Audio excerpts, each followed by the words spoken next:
Chapter के सबसे technical और इंटरेस्टिंग पार्ट पर, यानी मैकेनिज्म ऑफ हार्मोन एक्शन। अब हम देखेंगे कि हार्मोन्स सेल्स के अंदर जाकर असली एक्शन कैसे करते हैं।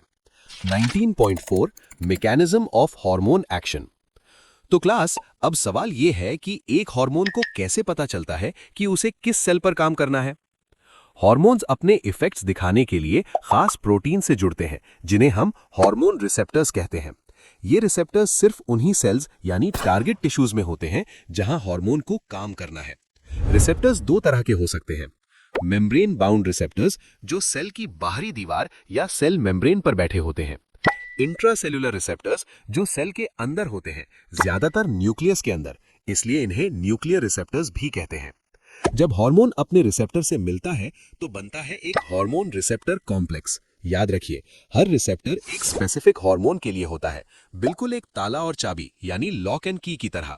इस कॉम्प्लेक्स के बनते ही सेल के अंदर कुछ बायोकेमिकल चेंजेस शुरू हो जाते हैं, जिससे सेल का मेटाबॉलिज्म और उसका काम बदल जाता है।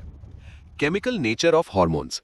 हार्मोन्स को उनकी केमिकल बनावट के हिसाब से हम 4 ग्रुप्स में बांट सकते हैं। पेप्टाइड और प्रोटीन हार्मोन्स जैसे इंसुलिन, ग्लूकागॉन और पिट्यूटरी और हाइपोथैलेमिक हार्मोन्स।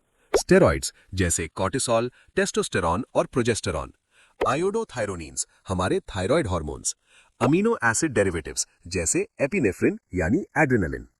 काम करने का तरीका यानी 2 मोड्स ऑफ एक्शन। अब यहाँ 2 अलग अलग रास्ते हैं, ध्यान से सुनिए। रास्ता 1, मेम्ब्रेन बाउंड रिसेप्टर्स यानी नॉन स्टेरॉइड हार्मोन्स। जो हार्मोन्स जैसे प्रोटीन हार्मोन्स सेल मेम्ब्रेन के रिसेप्टर से जुड़ते हैं, वो अक्सर सेल के अंदर एंटर नहीं करते। वो बाहर से ही एक मैसेंजर भेजते हैं, जिसे हम सेकेंड मैसेंजर कहते हैं, जैसे साइक्लिक AMP, IP3 या CA2+। ये सेकेंड मैसेंजर ही अंदर जाकर सारा मेटाबॉलिज्म रेगुलेट करता है। रास्ता 2, इंट्रासेल्युलर रिसेप्टर्स यानी स्टेरॉइड और थायराइड हार्मोन्स। ये हार्मोन्स थोड़े VIP होते हैं। ये सेल मेम्ब्रेन को पार करके सीधा सेल के अंदर चले जाते हैं और इंट्रासेल्युलर रिसेप्टर से जुड़ते हैं। इनका कॉम्प्लेक्स सीधा हमारे जीनोम यानी DNA या क्रोमोसोम के साथ इंटरैक्ट करता है। ये जीन एक्सप्रेशन या क्रोमोसोम फंक्शन को बदल देते हैं, जिसका असर हमारी डेवलपमेंट और फिजियोलॉजी पर दिखता है। तो बेसिकली सारा खेल इस बात का है कि हार्मोन सेल के दरवाजे पर खड़ा है या सीधा अंदर जाकर DNA से बात कर रहा है। इसके साथ हमारा चैप्टर 19 एंडोक्राइन सिस्टम पूरी तरह से खत्म कर लिया है।